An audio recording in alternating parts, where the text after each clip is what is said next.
Bhakti Bhagavana Sitaram.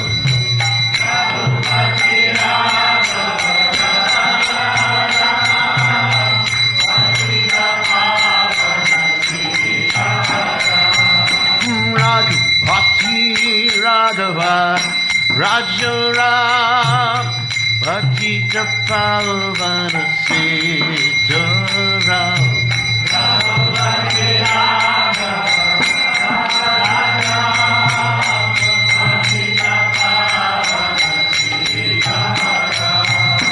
Shri Ram Jai Ram Jai Ram Shri Ram Jai Ram Jai Jai Ram.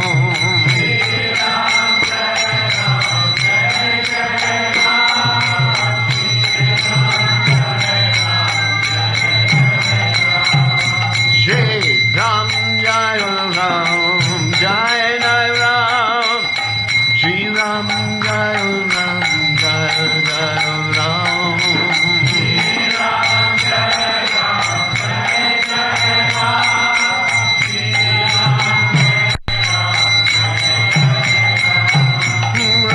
Bhakti Radhava Rajaram Bhakti Pavana Sitaram.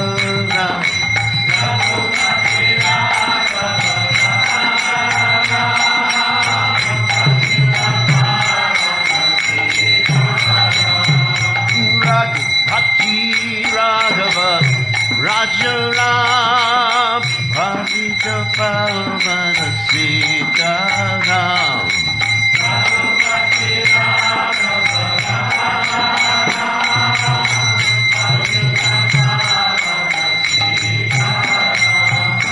Sita Ram Jaya Sita Ram Sita Ram Jaya Sita Ram.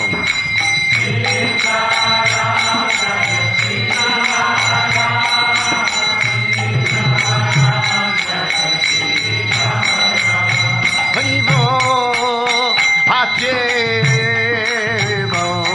Haribo Haribo.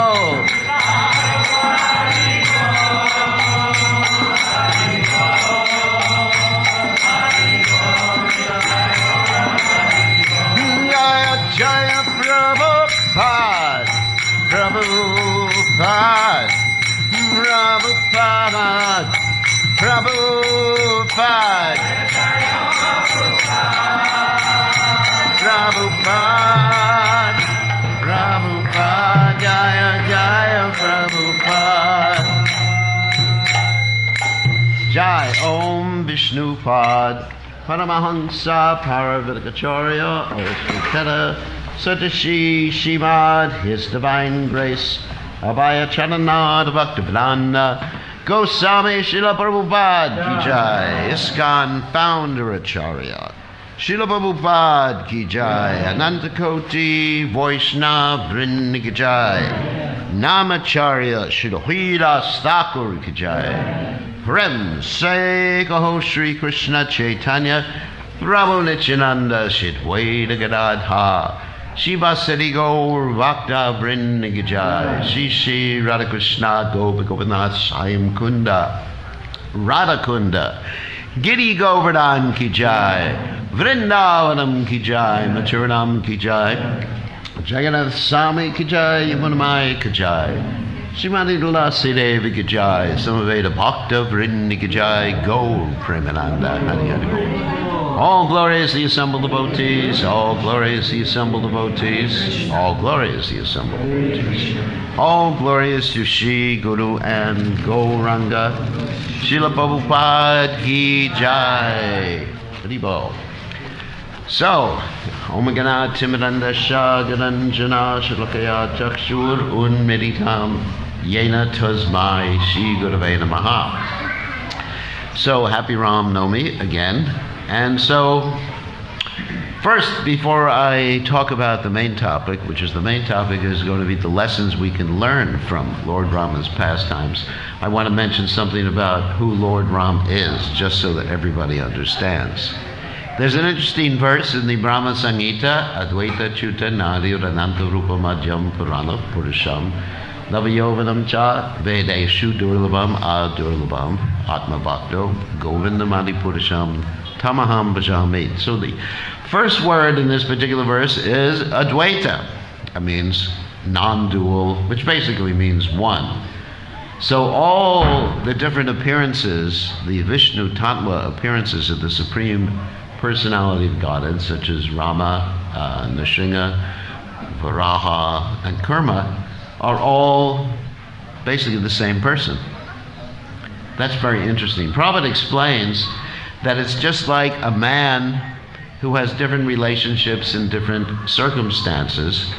For example, the man may go to the office and he has certain relationships and even a different name at the office. And then he goes home and he has a different name at home with his family. So he has two aspects to his personality. And of course, he probably has more aspects to his personality than that.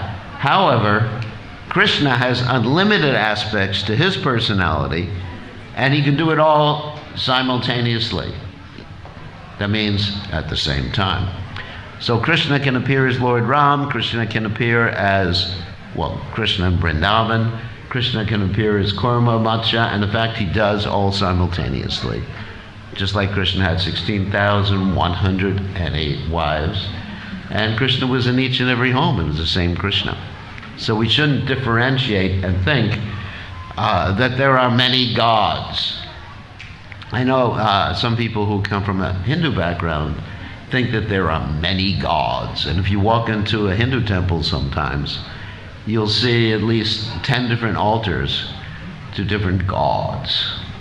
But of course, only one of those gods is with his girlfriend playing a flute. And that's Krishna. That's how we know he's the Supreme Personality of Godhead. So anyway, we got that ontology out of the way. Ontology means the nature of Ram. He's God. And so let's talk about the lessons that we can learn from the Ramayana. I have noted down quite a few of the lessons. Of course, to me, the most important lesson, or one of the most important lessons, is the importance of the holy name. And of course, the holy name of Ram was the name that saved Valmiki before he became Valmiki. He was a dacoit. Dacoit means, in English, that means a bandit. Sorry for the Hindi and for the Sanskrit, or Gunda, whatever. So he was a bandit.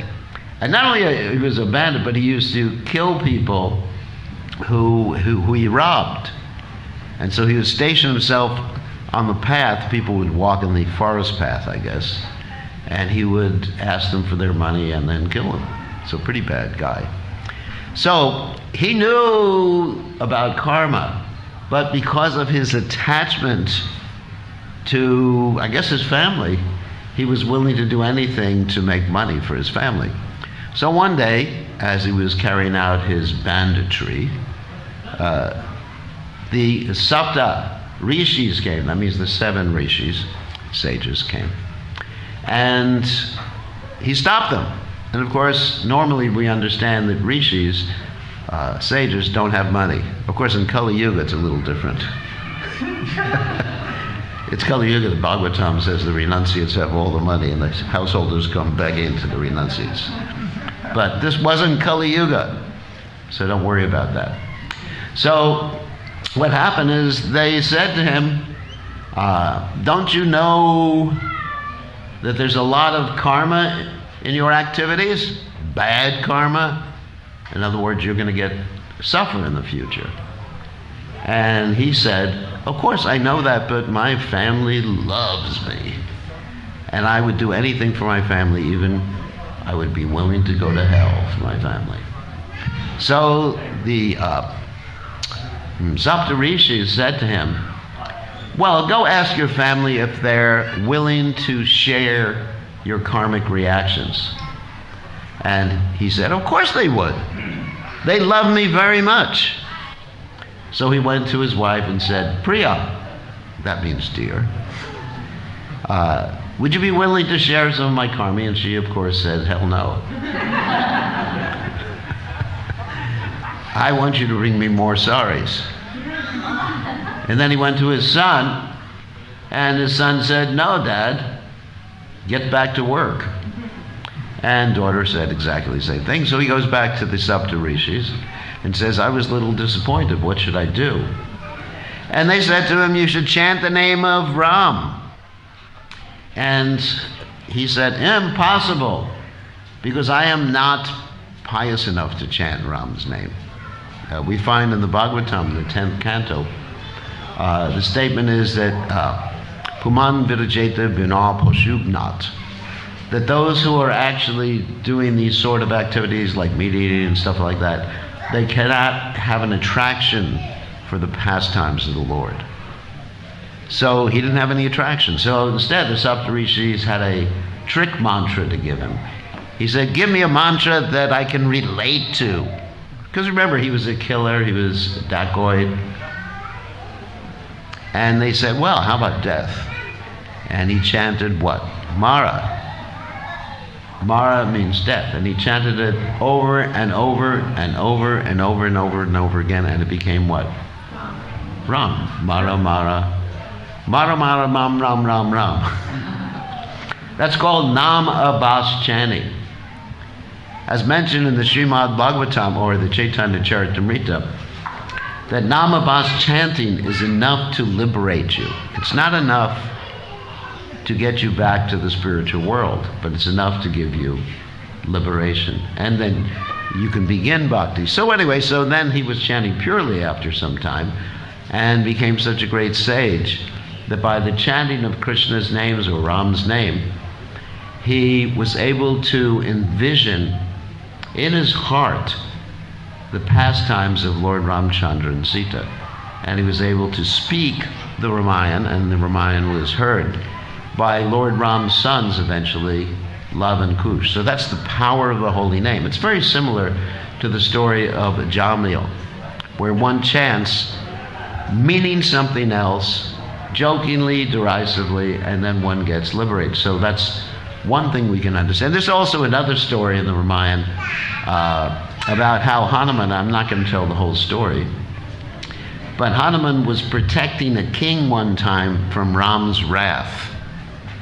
And Hanuman had previously gotten the benediction from Ram that his name would be more powerful than him. So this king was hiding out behind Hanuman, and Ram was getting ready to kill the king because the king had offended a sage, and he wasn't able to do it because Ram Nam, or the name of Ram, was protecting this king. So that's one of the big lessons we can learn from the Ramayana, which is the importance of the holy name. Another lesson that I learned from the Ramayana is the importance of loyalty and chastity. Of course, everybody talks about the chastity of Sita to Ram, but even in Indrajit and Ravana's relationship and Kumbhakarna's relationship to Ravan, you see this principle of loyalty. They stick with each other regardless, even though they knew Ravan was doing the wrong thing. They stuck with him. And so, of course, you may say, what about Vibhishan? Vibhishan, hopefully everybody knows the story, but Vibhishan left Ravan to join Ram. So you may say, wasn't Vibhishan loyal to Ravan, his brother? But actually he was, because he was doing the best thing for Ravan. In this way, Ravan got liberation, or got Krishna consciousness or Ram consciousness, by being killed by Ram. And there's also the story of loyalty between the four brothers, that is Ram, Lakshman, Bharat, and Shatrugna, how they were always serving each other and loyal to each other. And even in the relationship with Bharat, who was Ram's brother, Bharat, when he was asked to assume the kingdom by Ram, when Ram was in exile, Bharat actually refused to personally assume the kingdom or become the king or emperor. He worshipped Ram's shoes as the king. And even though Ram was in the forest, living in the forest, Bharat decided to live under the earth because he didn't want to be better than Ram. So such loyalty and love between Ram and his brothers is exemplary. So we can apply this, of course, in our own lives, in loyalty and love between all the devotees of the Supreme Personality of Godhead. As Rupa Goswami mentions, in the Upadeshamrita, Dadati Pratigurnati Guyamakyati Prichati Bhukte Bhujate Taiva, that our movement, as Srila Prabhupada comments on that particular verse, our movement actually expands through loving exchanges. And love means loyalty, service to each other. And as we know, Lord Chaitanya Mahaprabhu's teachings are Vaishnava Seva, Namaruchi, Jivadoy. So this is a very important lesson we can learn from that. And of course, another instance of Ram's loyalty was Ram's loyalty to his father. When his father Dasarath asked him to go to the forest, and actually Kaikeyi was there too, Ram did not hesitate for a moment in following the order of his father. So you see this extreme closeness, loyalty, and love that the characters, the personalities had in the Ramayana. The next lesson is a very important lesson. It's called Vipralamba, because this is a very controversial part of the Ramayana. When Sita, of course, is kidnapped by Ravan, and even at the end of the Ramayana, when Sita is actually sent to the ashram of Valmiki Muni, you have this intense separation, or the mood of separation between Sita and Ram. And if we examine it from a material perspective, it appears that it's a very, very cruel pastime of the Supreme Personality of Godhead. So I don't usually talk about that story in a public forum, because people have a hard time understanding why Ram would send Sita Devi away at that particular point. But there's something else happening on a deeper level. On a deeper level, on a spiritual level, Ram and Sita are never separated. Because when you're talking spiritually, then there's always the spiritual meeting, and the separation brings the two or more personalities together. For example, for some of us who are initiated by His Divine Grace Srila Prabhupada, when we experience separation from Prabhupada, we are connected to Srila Prabhupada on the spiritual platform, and that is a real connection. This is a very important lesson to learn. So when Sita and Ram are separated, there is real connection. They're not actually separated. And you find similar pastimes that took place with other avatars or appearances of the Supreme Personality of Godhead. For example, Lord Chaitanya Mahaprabhu took sannyas when his wife was 16 years of age. Appears also very cruel. And we find that Krishna leaves Vrindavan when he was 16. Some acharyas say 12. And so you find this intense mood of separation, intense longing for the presence of the beloved is a common theme throughout many of the pastimes of the Supreme Personality of Godhead. So we don't want to look at these pastimes or understand these pastimes from a material perspective. Because from a material perspective, separation is separation.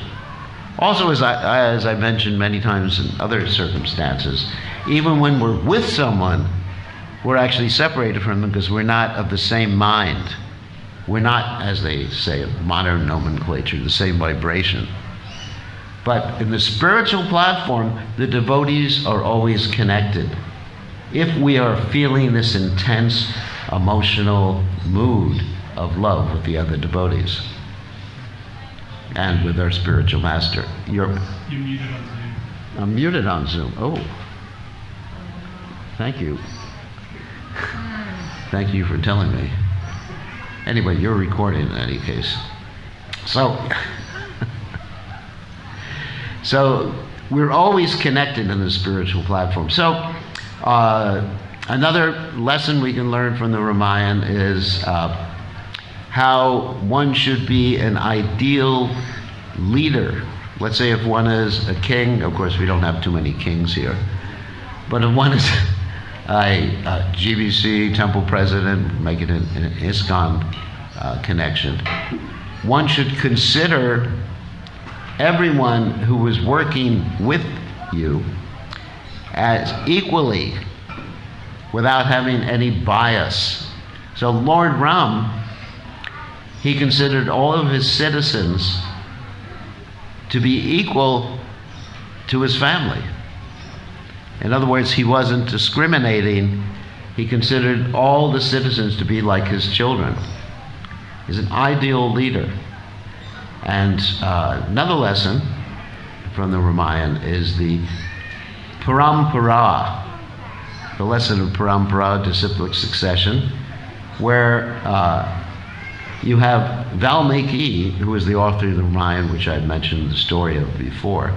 He was instructed by Brahma and Narada Muni to compose the Ramayana, and under the instruction of his spiritual masters, he did this. Another lesson or understanding we get from the Ramayana, the Valmiki Ramayana, is that Ram's pastimes are eternal. This is a very interesting story which I told last night. That once upon a time, as we know, Lord Ram appeared in the Surya Vamsa. Generally when the Lord appears, he appears either in the Sun Dynasty or in the Moon Dynasty. The Moon Dynasty, of course, is the Soma Vamsa. The Sun Dynasty is the Surya Vamsa. So many, I would say millions of years before Lord Ram appeared, Vivaswan, who is the first member of the Surya or Sun Dynasty, he was given or had Sita Ram deities. Now that's quite interesting, considering that Sita and Ram had not yet appeared, at least during that particular Yuga cycle. And how could he have those deities before Sita and Ram appeared? Because he had the knowledge based on hearing the Bhagavatam, which was present at that time. He had the knowledge that Sita and Ram are manifestations of the Supreme Personality of Godhead, Lord Ram and Sita Devi. And so, and that they had appeared in other universes or at other times. So he was worshiping these deities, and as he was worshiping these deities, he later on gave the deities to Manu, his son. The deities were later on given to Ikshvaku, Manu's son, and passed down through his, I guess, seminal succession or disciplic succession, all the way down to Ram. So Ram was given these same deities that have been worshipped since time immemorial. And he did not want to worship his own deities. Obviously. So he put the deities in a closet. But there was a Brahmin in Ram's kingdom of Ayodhya. And this Brahmin had taken a vow of not eating until he saw Ram that particular day. And so that was problematic because the Brahmin could not eat when Ram was going to the forest, because Ram would oftentimes go out and visit different parts of his kingdom. And so this poor Brahmin was starving to death. So then he approached Ram with his problem, and Ram gave him those deities. And so he was worshiping these deities, and of course he was able to eat, and he became healthy again. And he later on gave those deities to Hanuman. Hanuman was worshiping those deities, and then after that, sometime, Hanuman gave those deities to Madhvacharya, a great personality. Madhvacharya, of course, and Hanuman and Bhimsen are called Vayu Putras. That means they're the three sons of Vayu, the wind god. And those deities are still there today in a place called Udupi in India. If you ever go to Udupi, have you even seen those deities? Anyone? You've been there, seen those deities. So those are the same deities that were kept by Ram. They were originally coming in from Vivaswan and were worshipped by Hanuman and Shripad Madhvacharya. So, another lesson we can learn is the lesson of compassion. So oftentimes we say, Patita Pavana Sita Ram, Shri Ram Jai Ram Jai Jai Ram. So, Lord Ram accepted Ravana as his very own. After Ravan was killed, Ram said that the animosity between both of us has ended, and he accepted him as his own, as one of his own. Of course, we understand that Ravan was ultimately one of the pair, Ajay and Vijay, that was cursed to come down to the earth planet to fight with the Supreme Personality of Godhead. But Lord Ram was willing, at least the pastime shows that he was willing to be compassionate and accept, and also Indrajit in the same way. Very, very compassionate, not considering anyone to be his enemy. Another lesson we can learn is from the Ramayana is the danger of lust. Lust, of course, is the old devouring sinful enemy of this world, according to the Bhagavad Gita. And so we have the pastime, one pastime of Surpanaka. I assume that most of you know that pastime. Surpanaka was Ravan's sister. And the name Surpanaka means someone with long nails, curved nails. And Surpanaka had the benediction of being able to change her form and shape at any particular time. She got that benediction from Lord Brahma when she and Raman and Kumbhakarna and Vibhishan were performing austerities. So Surpanaka became attracted to Lord Ram. And when she became attracted to Lord Ram, she was told by Lord Ram that I already have a wife, so maybe you should see my brother. And so Surpanaka went to Lakshman, and Lakshman said, you know, better not to approach me, because if we get married, you will have to become the servant of Lord Ram. And so then she went back to Lord Ram, and she said, I'm going to kill your wife. And she started to try to kill Sita Devi, and of course, as a result, Lakshman cut off her nose. Sorry about that, ladies. Her nose and ears, and she went away, and she was so upset. Of course, obviously you'd be upset if your nose and ears have been cut off. But she was so upset she had inspired Ravan to kidnap Sita Devi. So you can see that lust led to her demise in this particular case. And not only lead to her demise, but it led to the demise of Ravan. So you see the dangers of lust. Of course, because she was in love, or lust, with Ram, she later on got a chance to be with Ram, but not in that particular incarnation of the Supreme Personality of Godhead. She later on got a chance when Krishna appeared. She was there in the form of Kubja. And Kubja, of course, was the hunchback lady who was making some sandalwood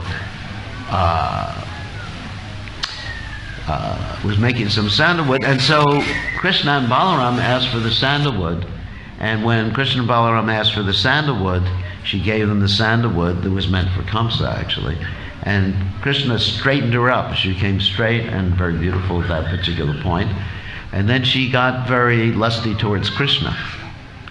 But at that point, Krishna or Balaram didn't cut off her nose and ears. Krishna later on agreed to meet with her. And after he had killed Kamsa and taken care of some other business in Mathura, he met with her. So that teaches us that even if one has some ulterior purpose, and now I'm not saying that you should approach Krishna with a lusty way, like Surpanaka did, or like Kubja did, but as the Bhagavatam states, what akama sarvakama moksha karma dharadi, tivrena bhakti yogena yajeta purusham param. Whether one is full of material desires, whether one is free of material desires, or whether one is desiring liberation, one should approach Krishna. Tivrena bhakti yogena yajeta purusham param, which means one should approach the Supreme Personality of God and worship Krishna with great enthusiasm. Tivra bhakti means great enthusiasm, one-pointedness, a very forceful type of, not forceful in a negative way, but worship the Lord in a very enthusiastic way. So we understand, and Krishna also in the Gita says that 4 types of people approach him, Chatur Bhadha Bhajanti Mam, and these 4 types of people are considered pious by Krishna because ultimately they will come to the perfectional platform if they continue devotional service. Just like you have the story of Dhruva Maharaj, who had the desire of a kingdom greater than that of Lord Brahma. And his desire was actually perhaps the most intense desire you can think of. But because he worshipped Krishna, he became free of that desire. And later on, when he saw the Lord, he said, I was looking for some pieces of broken glass, but I have found a wonderful gem or jewel. So this is another important lesson we can learn, that one should worship Krishna whether you have desires, whether you don't have desires, or whether your desires of liberation. So Surpanaka teaches us this. Another lesson, and you ladies will like this one, is that one should not offend a chaste woman. If one offends a chaste woman, then the duration of one's life is diminished, one's good fortune is diminished, one loses everything. And we learn this from the Ramayana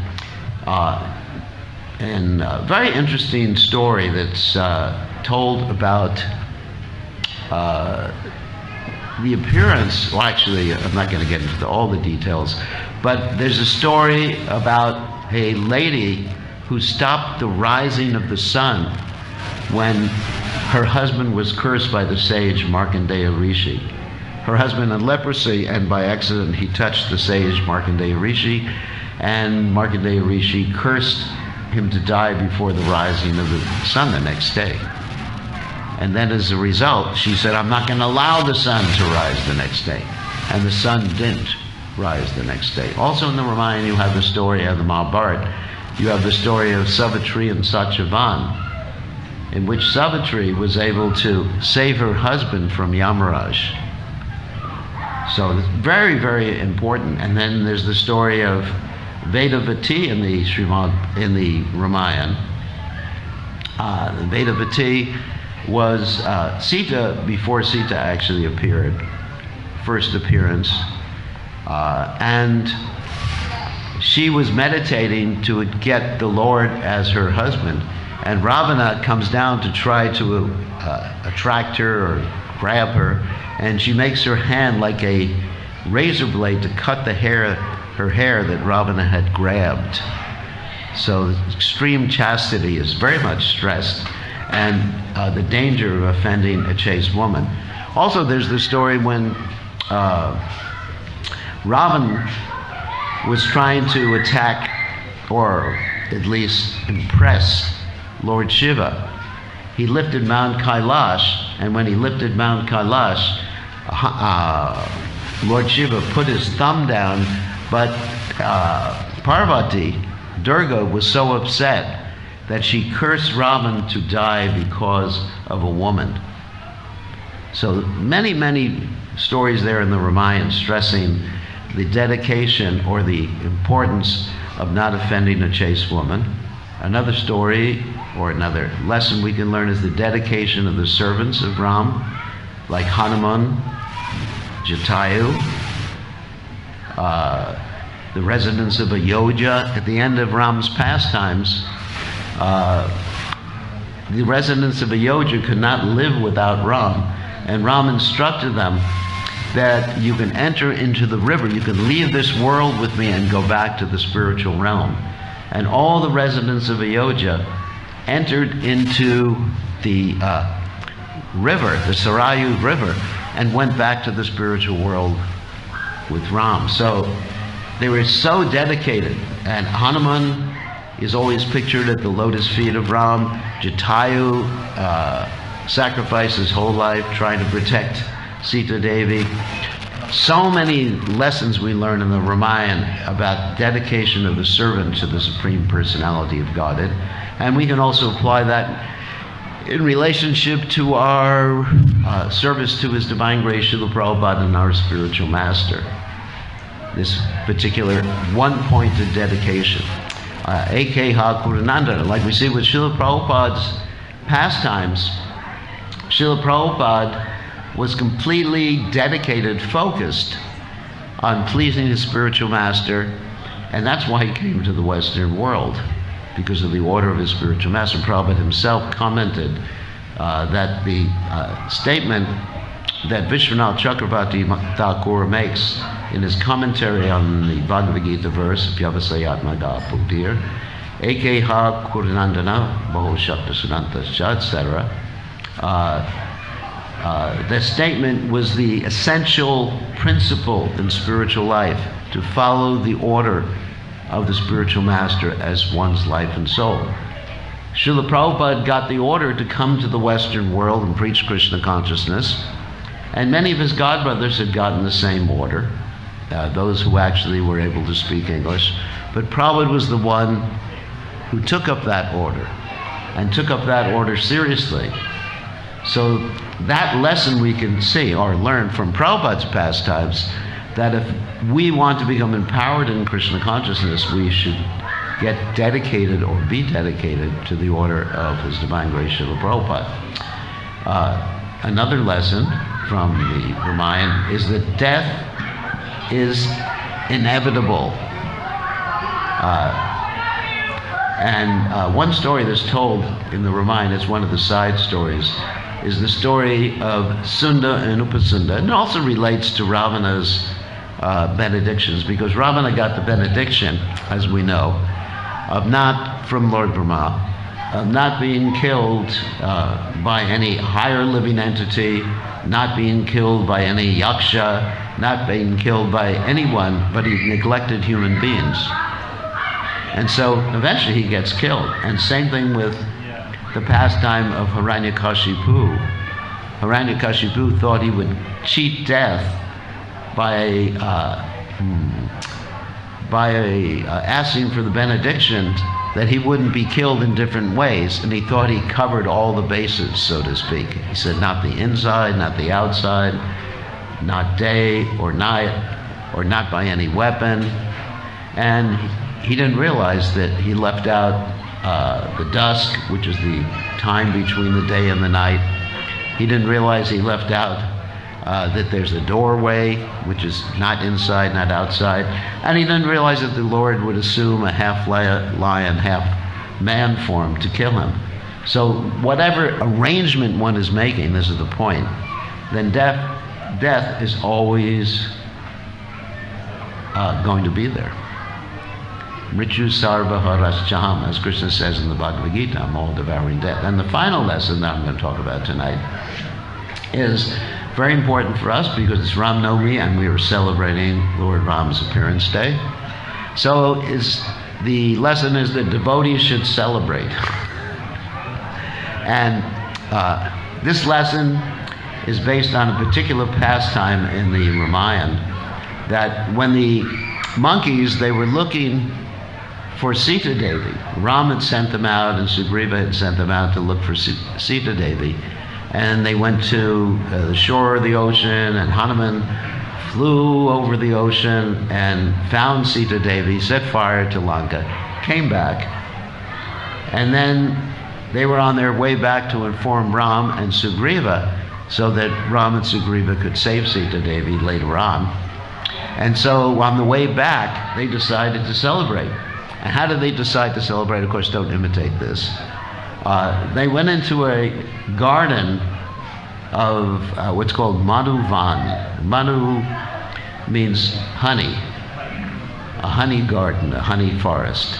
And they all got intoxicated on honey. All the monkeys, they were drinking honey, and even it's described they were so intoxicated on honey that they beat up the guard of the honey garden, and then eventually they celebrated in that way. So one of the lessons we can learn is that it's all right to have a good time in Krishna consciousness. So today is Rama Navami, and we're having a good time and worshiping and remembering Lord Ram, and especially remembering these lessons that I mentioned today, many more lessons, of course, and applying these lessons in our own lives. Because it's not that we should simply read Shastra as a bunch of stories. Of course, we do appreciate the Lord's pastimes, but there are things that we can learn. These are didactic stories. Didactic means that they're teaching us something that we can learn in our own lives or apply in our own lives, and thereby become perfect in Krishna consciousness and perfect gentlemen and ladies. So, thank you very much. I think it's time. I was told by 5:15 we should end. And unless someone has any questions about the Ramayana. Yes? With the Ramayana, we have two different versions, the Tulsidas version and the Valmiki's version. Is there any reason why which version did Prabhupada want the devotees to agree? So, as far as the Ramayana is concerned, there's something like 20 different versions of the Ramayana. 20, oh. Yeah. The original version of the Ramayana is the Valmiki Ramayana, which is written or spoken in Sanskrit.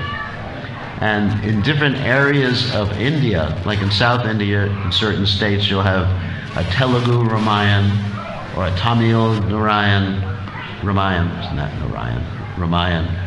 And so these are summaries, just like in ISKCON, we have devotees who've written summaries on the Ramayana, right? Yeah. Nothing wrong with that. That's actually quite nice. Summaries that are written in what we call the vernacular language, the ordinary language of people in the country. So the people can appreciate Lord Ram. So, however, the original Ramayana is the Valmiki Ramayana. See, and Prabhupada wanted us to read. Prabhupada at one point actually said he was proposing to translate the Valmiki Ramayana. It's written in very beautiful Sanskrit. There's 100,000 verses and 500 cantos in the Valmiki Ramayana. And it's all written in the same meter. Same meter means it's poetry. It's the world's largest epic poem. Beautiful poem, and if you can read it, of course you probably can't read it in Sanskrit, but there's some good translations that are out there. And it's quite a wonderful work. I've read it a few times. Okay, any other questions or comments? Or problems? No? Yes, Vaishnavi.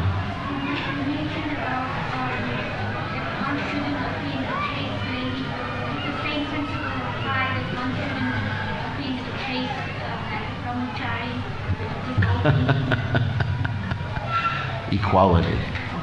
One shouldn't offend a chaste sannyasi either.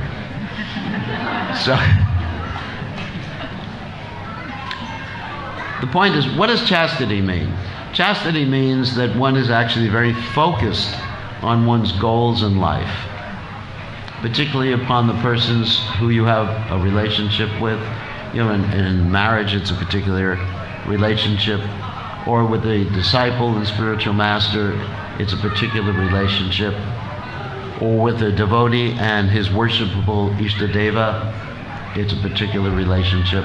So one should be very focused, Ekeha Kurunandana, like that. So, but one should not offend someone, especially ladies. The mention is given in the Ramayana, because the whole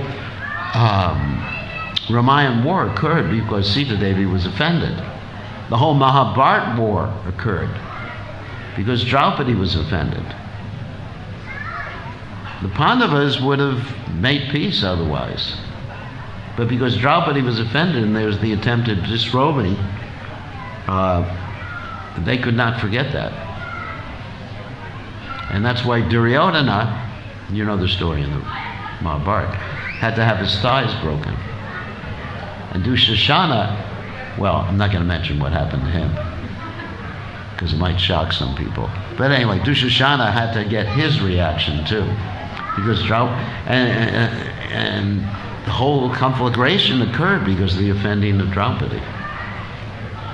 So one has to be very careful. Okay? Yes, but don't offend chaste brahmacharis either. Or chaste husbands.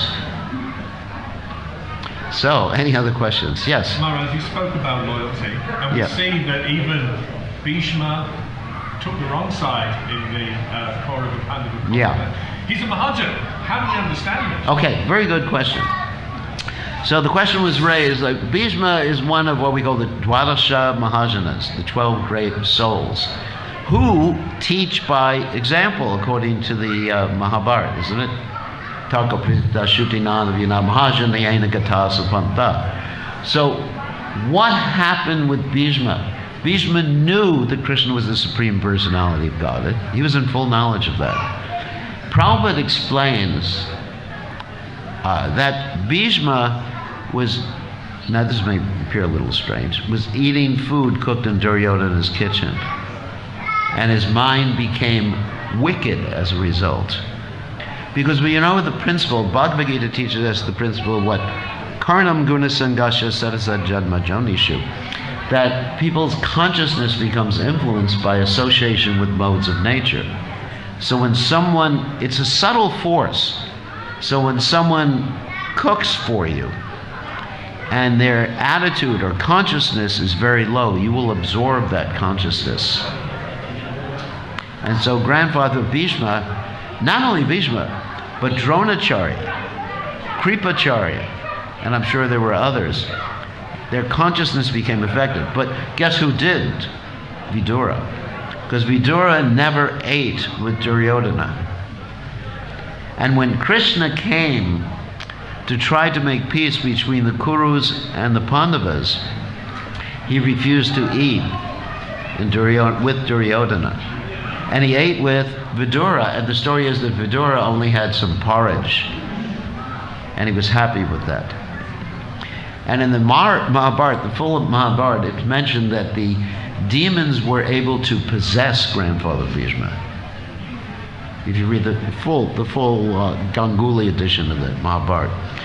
What happened is an interesting story, has nothing to do with the Ramayana, but thank you for asking the question.